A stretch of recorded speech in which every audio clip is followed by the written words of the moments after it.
Hi everyone, welcome back.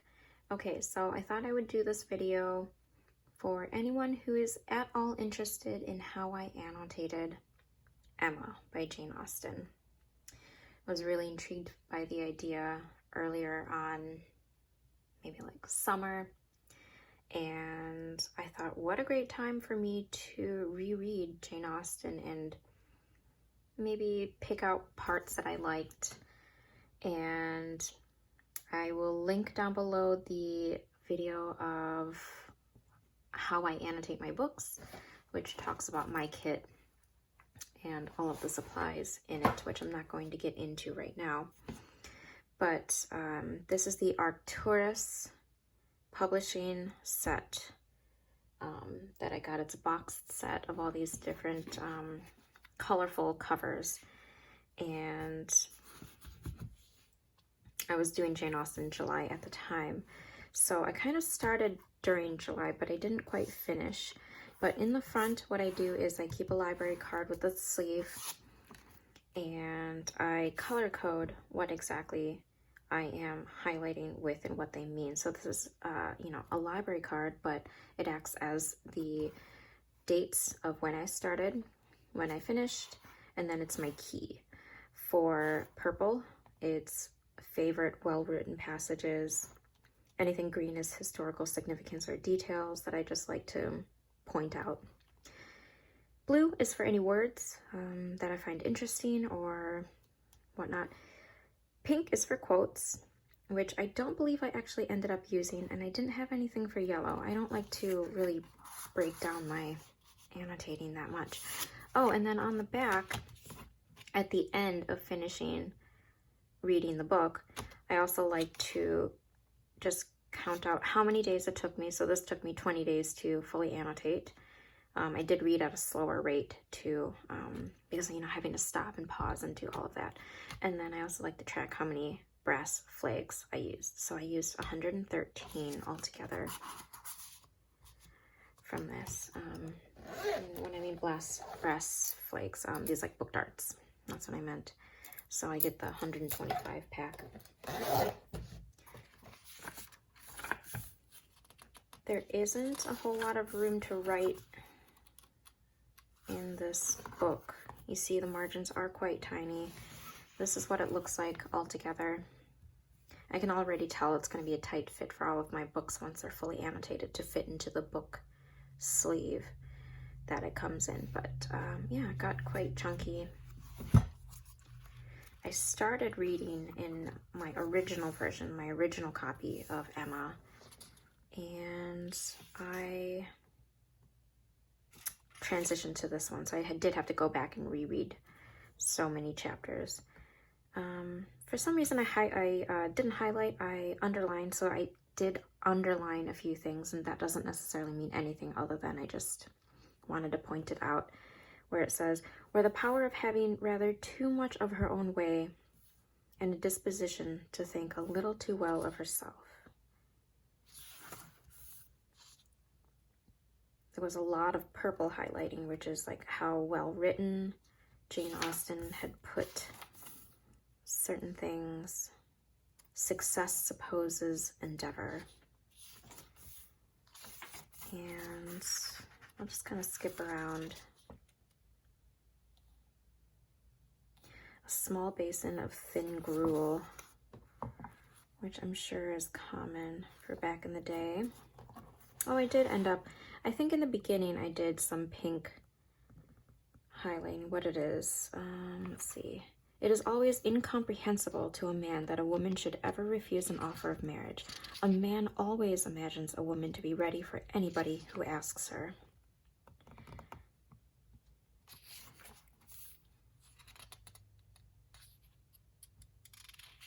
I am very much mistaken if your sex in general would not think such beauty and such temper the highest claims a woman could possess.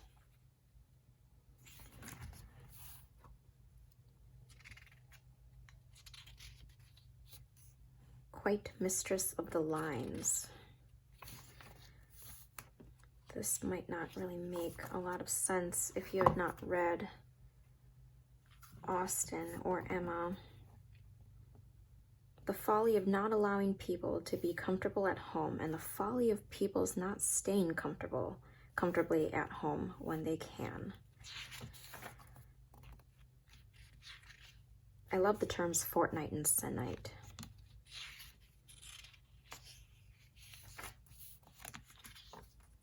Yeah, so I very much enjoyed annotating this.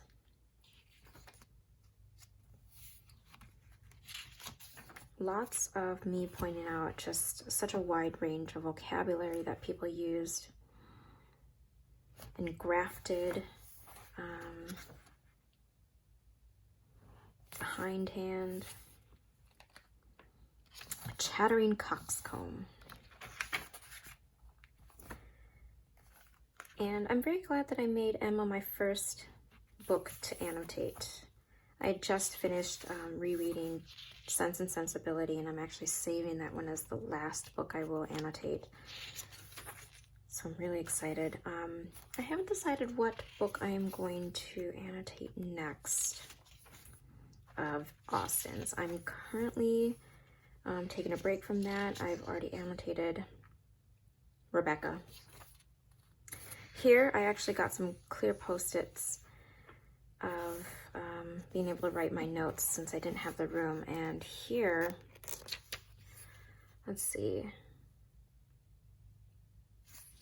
Can't remember what scene this was, but what I wrote was, the etiquette of calling on someone and then receiving calls differs so much from people who say they want to get together, say it to be polite, but then don't really make the effort.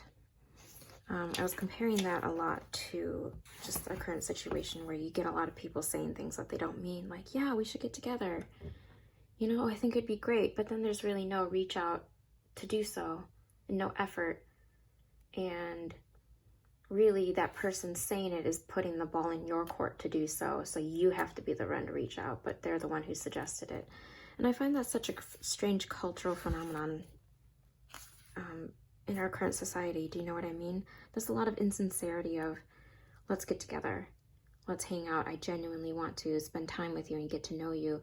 And there's a whole, I mean, it's a completely different subject, but of, you know, people not really taking time to get to know each other. And I feel like this is very much a book that talks about getting to know people and taking time to know people. A lot of Jane Austen's books are, because that's all they had. They all had just companionship and talking and conversation. They didn't have distractions. They didn't have social media, where it's very easy to kind of make the effort, but not really. So I did make quite a few notes on things like that.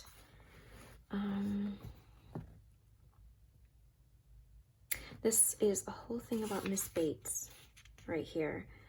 And somebody says, she is a standing lesson of how to be happy. And I wrote, I love this, to be someone who is always seeing the best, who practices gratitude constantly to truly be happy. What a life lesson to take away from. And I love that even though she's described as this very silly creature who has pretty much fallen on hard times and fallen from the rank to which that she was born, you know, she was always so pleasant, she was always polite, she was always so happy and so willing to be happy for other people's good fortunes. So there were a lot of notes in here about Miss Bates, because I thought that that was such a great thing to take away from this book, if anything else, or if nothing else, because her character just is so great. I know people look at her as a silly person, but I really love her character. She's funny. She's got some of the best lines. She's always so happy. And I was reading this at the time where we were kind of just coming out of lockdown. So I think that was definitely something to learn and learn from continuously. Anytime they mentioned desks or writing, I would highlight it. So it says, if I had my writing desk, I'm sure I could produce a specimen about a letter there. I don't know exactly what people cover when they go over what books they've annotated and how they've annotated it, but I have highlighted quite a bit. A memorandum in his pocketbook. And what here? Let's see. Mr. Knightley talking about or thinking about Frank Churchill there. Oh, I thought this was interesting. Where it says, the superior intelligence of those 5 letters so arranged, and just how they mention letters and the importance of letters, how much one writes was a sign of one's character, you know, how consistent they wrote to somebody. I thought that was such an interesting little tidbit. I think this is one of the most romantic things. There is but one woman in the world whom I can ever allow to invite what guests she pleases to Donwell. And then Mrs. Elton says, Mrs. Weston, I suppose. No, Mrs. Knightley. Until she is in being, I will manage such matters myself. I didn't quite underline so much in the beginning of the book, but I think I started doing it more and more in the later part. And then I did a lot of that underlining in the book after I started annotating. What did I write here? Only a quarter of an hour I highlighted. And I said, curious that back then it was always quarter of an hour or 3/4 of an hour. We now break it down in minutes in conversation. So instead of saying quarter of an hour, more of us in common say 15 minutes or 45 minutes from now when we talk about time.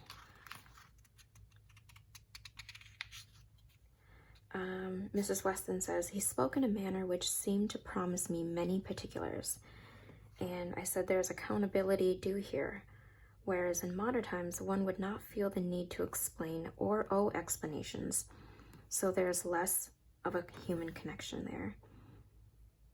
This is, I believe, when Frank Churchill has many confessions to make about certain events, and Mrs. Weston and his father, Mr. Weston, were talking about all the details that he had promised to relay to them in detail.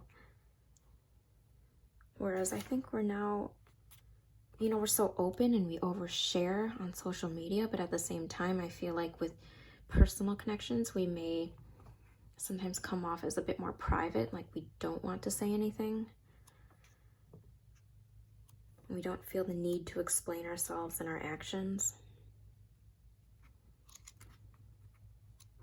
Lots of kind of human behavior observations in this book. And I found that interesting to compare to our current times.